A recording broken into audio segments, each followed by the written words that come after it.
Allez, bonjour à tous, j'espère que vous allez bien. Je reviens enfin pour vous refaire une vidéo. Ça fait un petit bout de temps que j'en ai pas mis en ligne. Aujourd'hui, on va faire une carte d'alimentation pour un four Bosch. Alors, je prends mon petit papier parce que moi, je ne me rappelle pas de tête, hein. Donc, le four, c'est un HBA 64B 252. Donc, H comme Arrivel, B comme Béatrice, A comme Arnaud. Ensuite, le B comme encore Béatrice. Béatrice. J'en connais pas. Bon, on va voir l'alimentation. Alors, avant de parler du four, je voudrais vous parler de deux choses. Déjà, ce que je suis en train de faire en ce moment, donc je vous présente. Je suis en train de faire des petits amplis audio, enfin des petits amplis. Ça va quand même à certaines puissances, hein. On est à peu près à 400 watts sur celui-là. Donc c'est un seul côté. Pour un ampli sono, on en met deux, hein, forcément. Il y a toutes sortes d'amplis. Il y en a qui sont à base de TDA 7294 ou 93. Ceux-là, ils sont pas finis parce que j'attends des pièces, hein. J'attends les connecteurs, la connecteur également. Sur celui-là, j'attends les transistors de puissance. J'en ai plus. Donc, hop, petite commande. Euh, des petites cartes ampli comme celle-là aussi. Donc, celle-là, elle est finie. Celle-là, elle est finie également. Donc tout ça, je mettrai ça en vente, sûrement sur eBay pour ceux qui en veulent. Je pense sur eBay, je ne sais pas encore vraiment trop, je n'ai pas réfléchi. Pour l'instant, je m'attelle à les faire. Celui-là, vous voyez, oh là, je fais du bruit, désolé. Celui-là, il manque juste une résistance ajustable dessus. Et les deux résistances de puissance, sinon tout est fait. Un petit connecteur, enfin bref. Voilà tout ce que je fais en ce moment. Donc ça prend pas mal de temps parce que je ne fais pas que ces cartes-là que vous voyez, j'en fais bien d'autres. Donc maintenant, je vais vous parler d'un deuxième sujet. Vous devez vous rappeler ce petit boîtier qu'on a parlé dans les deux dernières vidéos.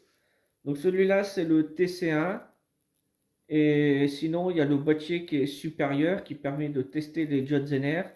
Et c'est le TC7. Oula, j'ai du mal à le dire. J'avais un souci, c'est avec les connecteurs ici, et je pense que d'autres auront également le souci. Donc, un abonné m'a fourni un lien internet pour pouvoir en commander. Donc, je vous mettrai le lien en dessous de cette vidéo pour ceux qui veulent des supports comme ça pour tester leurs composants. Il y a pas beaucoup de... C'est vite fait à remplacer, hein, donc, c'est très simple. Donc voilà.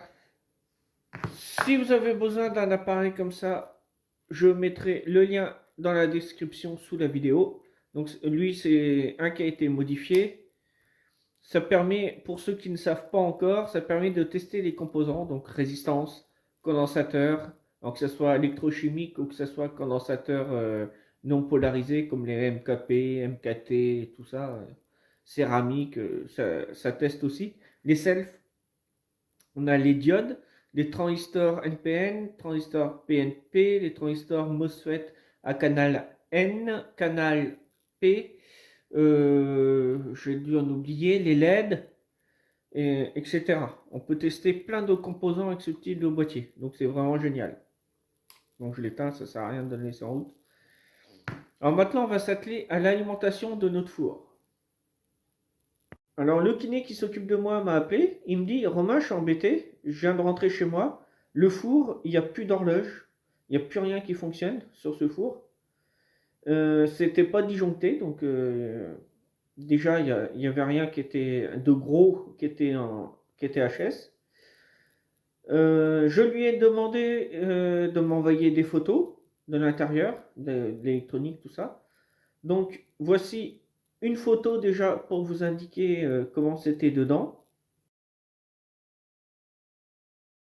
Ensuite, quand j'ai reçu la photo, j'ai trouvé qu'il y avait une alimentation qui était à l'intérieur. Donc j'ai demandé de me faire une photo de cette alimentation. Donc je vous mets la photo maintenant. Sur la photo, j'ai remarqué qu'il y avait un condensateur qui était pas beau du tout, qui avait commencé à perdre sa jupe, on dit. C'est le plastique qui diminue. Donc ne pas confondre avec les condensateurs que l'on peut avoir maintenant sur le marché, sur les cartes graphiques, cartes mères, tout ça. Il y en a, on voit qu'il y a peu de plastique et on voit la couleur alu. Ceux-là, ils sont bons. Rien à voir avec les chimiques que l'on peut trouver dans les alimentations. Donc, j'ai trouvé qu'il n'était pas beau. J'ai demandé de prendre un multimètre. Donc, il a pris un multimètre. J'ai dit de se mettre en mode tension continue. Donc, la tension continue dessus, pour rappel, c'est un trait droit avec 3 petits points dessus. Celui où vous voyez une vague, c'est de l'alternative. Donc, nous, on se met en continu. Je lui ai demandé de mettre le four sous tension, malgré qu'il n'y ait pas d'horloge, qu'il n'y ait rien. Et je lui ai demandé de mesurer la tension qu'il y avait en sortie de l'alimentation. Donc je prends ma carte. Hop là, il y a plein de fils de soudés dessus. Il ne faut pas s'inquiéter. Alors est-ce qu'on la voit? Voilà, je prends ma carte. J'ai changé les deux condensateurs ici de l'alimentation. Je ne sais pas si vous les voyez ici. Puisque celui-là n'était pas beau du tout. Donc j'ai demandé de mesurer directement sur un des condensateurs. Donc là par exemple, celui-ci, moi je viens de le mettre sur le côté. On peut se prendre sur le plus et sur le moins du condensateur par exemple. Ou alors se mettre sur le moins du condensateur et prendre le plus sur la cathode de la diode de redressement. Donc comment faire pour que vous puissiez la voir? Voilà, là vous la voyez. On a l'anode d'un côté et on a une petite bague. Donc ça, c'est la cathode. Donc on met la pointe de touche rouge dessus et on met la pointe de touche noire sur le moins du condensateur. Puisque là, on avait accès. On n'a pas tout le temps accès. Celui-là, on ne peut pas. Il faut retourner la carte sinon. Donc cette carte, normalement, elle est censée fournir du 18 volts en sortie continue.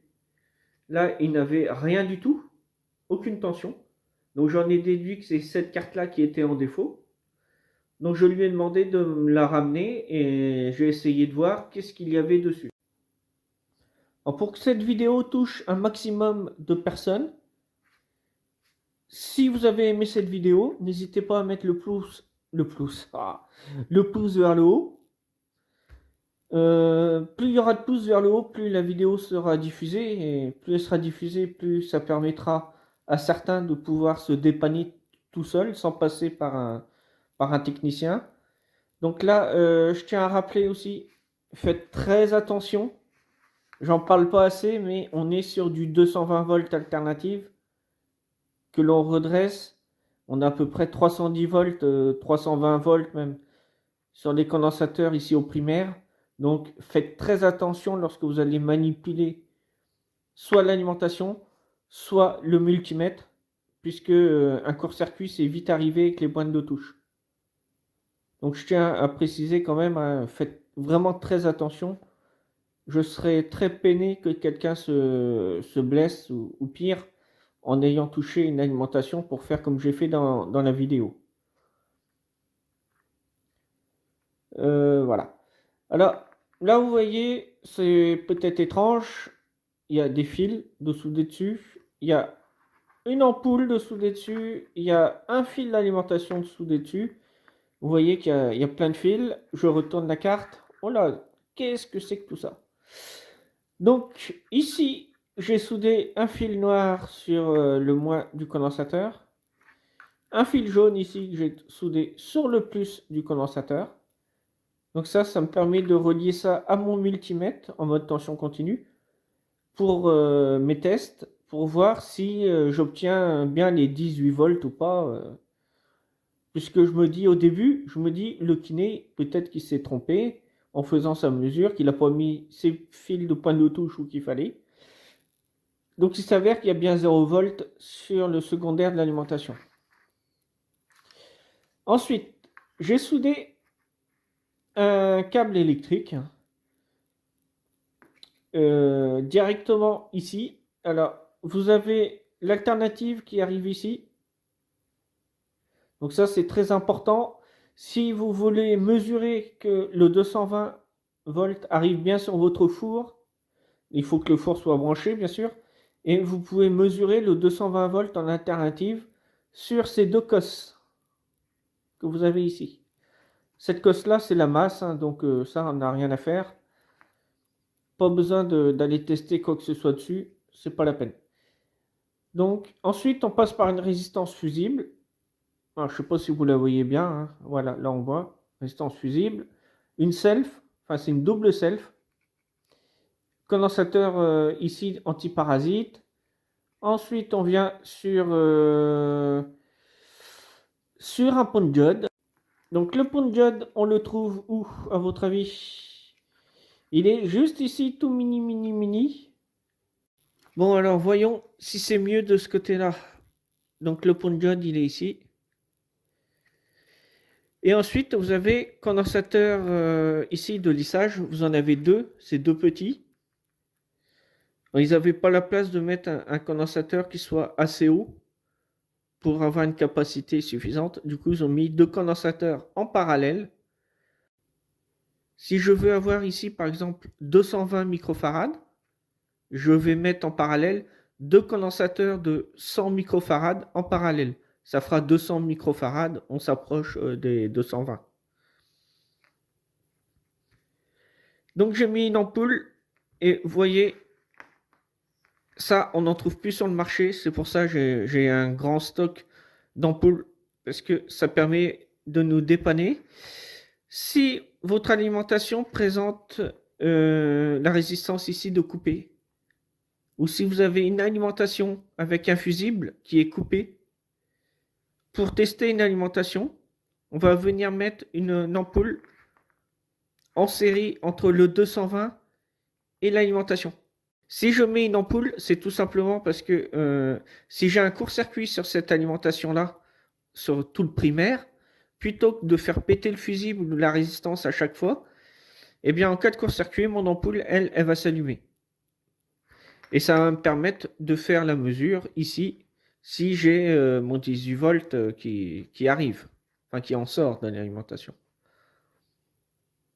On voit ça sur une feuille tout de suite. J'ai fait deux petits plans pour vous expliquer comment je branche mon alimentation.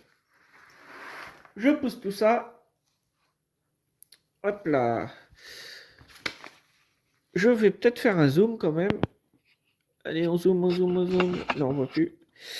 Donc, cas classique, j'ai mon 220 qui arrive là à gauche. Alors, le focus, il se fait pas là. Qu'est-ce qu'il me fait lui? J'ai ma sortie du 18 volts ici avec le GND. Donc, voici comment je branche. Je viens insérer une ampoule entre le 220 et mon alimentation. Elle s'allumera en cas de court-circuit comme je viens de vous le dire. Avant de mettre l'alimentation sous le 220, j'ai eu l'idée de le mettre sur mon alimentation où je peux régler le courant de sortie. Donc, si je veux avoir 200 mA en sortie, je le règle sur 200 et je ne pourrais pas avoir plus. C'est pas mal lorsqu'on a un court-circuit. Ça permet d'envoyer une tension avec un petit courant. Et en cas de court-circuit, je ne vais pas envoyer plus de source dans l'alimentation pour flinguer un autre composant. Donc j'ai envoyé sur mon alimentation de laboratoire 60 volts que j'avais réglé à 1 ampère, 1 ampère 5, 1 ampère 5. Toujours pas de 18 volts là en sortie. Je me suis dit, bon, il y a un souci quand même. J'ai testé avec mon multimètre en mode diode, ma diode de redressement ici, parce qu'il se peut qu'elle soit coupée. Ça arrive parfois qu'elle soit coupée. Elle était bonne. J'ai mesuré ensuite la tension continue que vous avez ici pour le lissage de la tension. Donc je devrais avoir 320 volts et j'avais bien mes 320 volts aux bornes des condensateurs. Donc ça veut dire que tout le système là, du 220 qui passe par la résistance fusible, qui passe par mon pont de diode que j'ai en dessous et ensuite mes condensateurs lissage, ça c'est bon. Si c'est bon, si la résistance elle est bonne ici, j'ai de grandes chances que mon MOSFET qui soit sous la plaque d'alu là soit bon. Il y a des grandes chances. S'il était encore circuit, ça m'aurait fait dégager ma résistance ici, ma résistance fusible. Donc j'ai quand même testé le MOSFET. Donc je ne suis pas embêté à prendre les pointes de touche, tout ça. J'ai dessoudé le MOSFET, je l'ai mis dans mon boîtier TC1, j'ai appuyé sur On et puis il m'a tout de suite dit que mon MOSFET était bon. Je l'ai remis en place. Donc de tête, je crois que c'est un P3 3N80. On peut le remplacer par un STP 4N80 par exemple. Ça convient très bien. Donc tout ça c'est bon. Ensuite, je me suis dit, il reste pas grand chose à tester. Il n'y a plus que ce composant-là. Ce composant-là, c'est quoi? C'est le circuit. Je rapproche un petit peu. C'est le circuit qui permet de faire l'alimentation à découpage. Donc je vais vous faire vite fait une alimentation à découpage qui ressemble à pratiquement toutes les alimentations à découpage que vous pouvez trouver dans tous les appareils grand public. Je vous ai fait un dessin vite fait de l'alimentation. Je n'ai pas tout fait. Je n'ai pas fait toutes les pattes, mais en gros pour que vous compreniez le principe. Ça, c'est propre à toutes les alimentations à découpage. Donc ici, j'ai le 220. La résistance fusible que je vous ai parlé tout à l'heure, c'est la R38. Et c'est une 10 ohms 1 watt. Ensuite, ici, on a un double filtrage avec une double bobine. C'est du cuivre qui est enroulé, en fait. Ensuite, ici, on a un condensateur de filtrage. Donc, c'est soit 100 nanofarad ou 220 nanofarad. C'est ce qu'on trouve en général. Parfois 470 nano, mais c'est assez rare quand même. Ensuite, on a le pont de diode. Ensuite, là, on a le condensateur de lissage. Donc là, on redresse la tension. Là, on lisse pour avoir une tension bien continue, une belle droite sur l'oscilloscope. Et là, j'arrive directement dans mon petit bobinage du transformateur. Donc, la partie primaire du transformateur.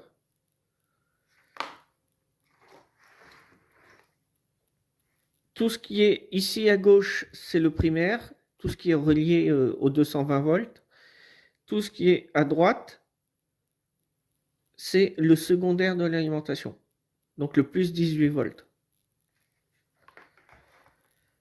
Remarquez bien quand même, au niveau des masses GND, ça, c'est la masse primaire. Et ça, je ne sais pas si vous voyez bien, là, c'est juste un trait. C'est la masse secondaire. Donc, j'ai un circuit intégré ici. Sur sa pin 7, en fait, j'ai une petite tension qui vient dessus lorsque je mets en route mon alimentation.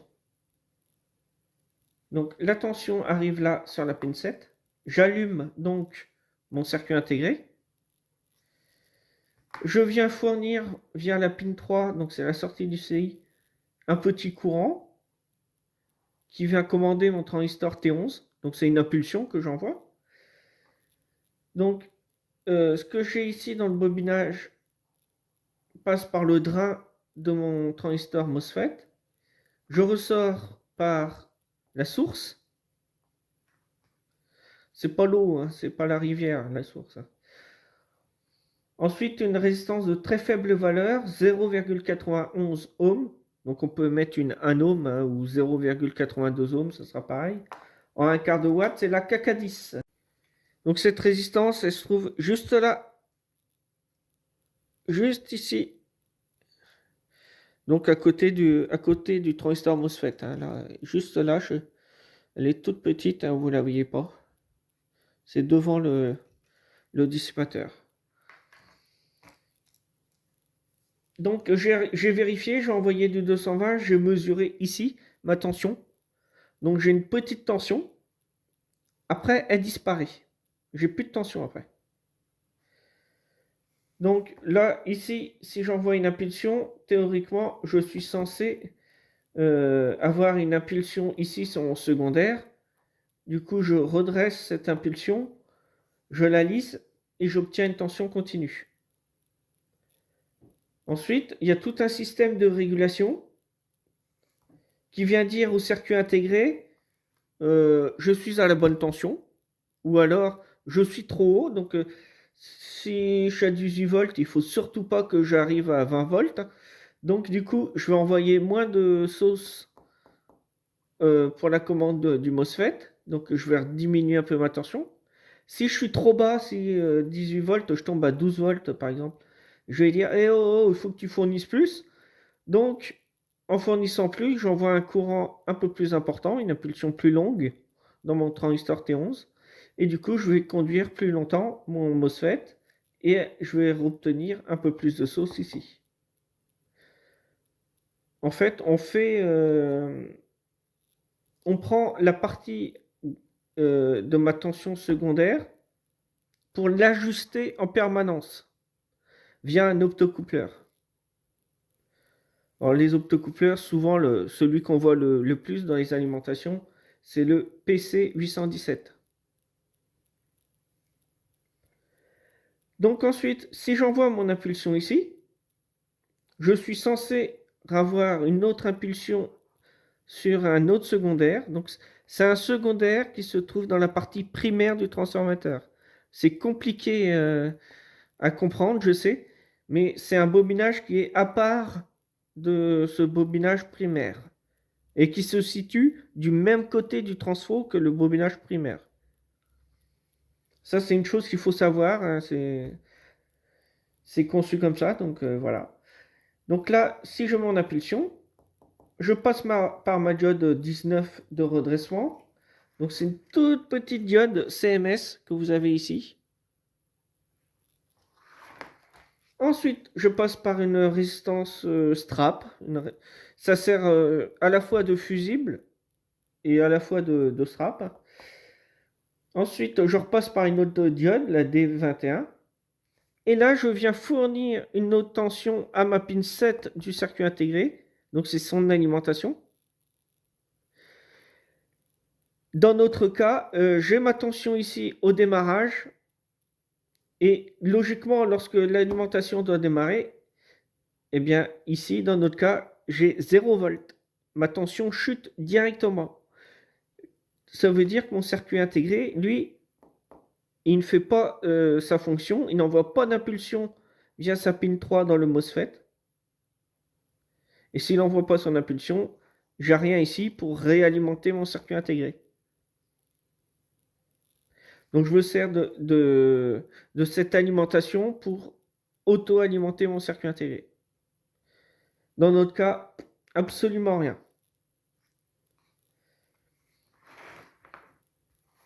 Ensuite, je vais prendre un petit microscope. Alors, il va falloir que je monte. Je monte.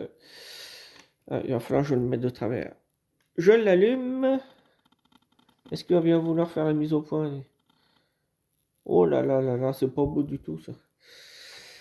Ah, je suis désolé, je voulais que ça soit un peu mieux. Donc, notre circuit intégré, il est où? Il est où? Là, c'est les deux diodes. Donc, le circuit intégré, il serait bien en dessous, non?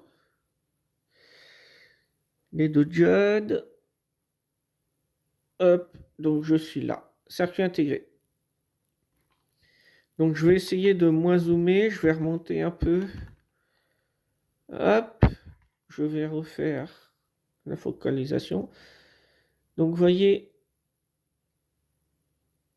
vous ne le voyez pas vraiment à l'image, hein, c'est encore trop gros.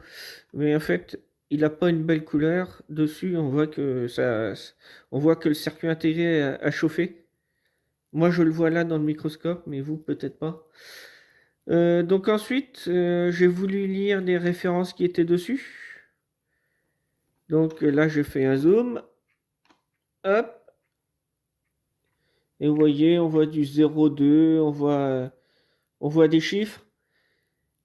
En fait, si vous cherchez sur Internet, vous ne trouvez rien sur les références du circuit intégré. Ça, ce sont des références du constructeur et ce ne sont pas les références du circuit intégré. Du coup, si on s'arrête là, si on ne trouve pas la référence du circuit, ça veut dire que l'alimentation est irréparable. Je vous rassure, j'ai réussi à trouver la valeur de ce circuit intégré sur un site internet qui était turc. Donc il faut faire avec un petit logiciel, il faut faire une traduction de la page internet pour obtenir les informations qu'on a besoin. Donc je vais vous donner tout de suite la valeur du circuit intégré. Donc, pour ceux qui voudraient changer ce circuit intégré, on peut le commander sur internet. Et c'est un TH, donc T comme Thérèse, H comme Harry, je pense que c'est avec un H. Hébert, c'est avec un H. Ensuite, 2167.1. Donc, je répète, TH 2167.1. Donc, ça, c'est la référence pour pouvoir réparer cette alimentation. Donc, dans notre cas, je ne vais pas changer devant vous le circuit intégré. Je le ferai à part sur l'établi. Et je ne mettrai pas non plus sous tension cette alimentation devant vous, hein, puisque vous n'allez rien voir, vous allez juste voir sur le multimètre que c'est écrit plus 18 et c'est tout. Donc ça n'a pas trop d'intérêt. Là, notre but, c'était d'expliquer la panne, comment la détecter et comment réparer en fait.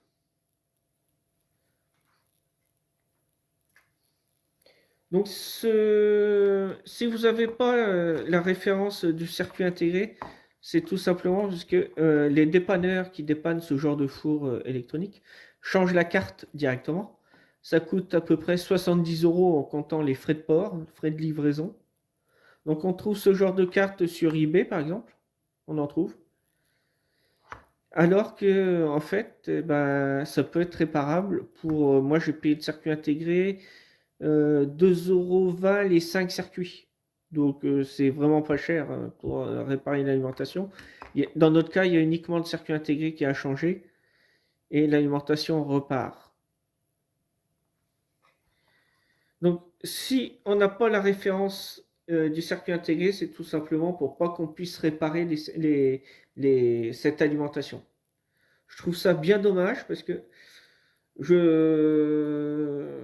suppose que beaucoup de gens peuvent soit racheter un four, soit racheter une carte complète, alors que c'est quelque chose qui peut être réparable pour pas grand-chose, et ça évite une pollution, parce que chaque fois qu'on rachète une carte, on jette celle-ci, et cette carte-là, pour la fabriquer, on utilise plein de produits chimiques, on utilise du plastique, on utilise plein de matériaux pour pouvoir produire une carte. Donc si on jette à chaque fois une carte et une carte et une carte, et ben à la fin c'est un gâchis énorme, je trouve.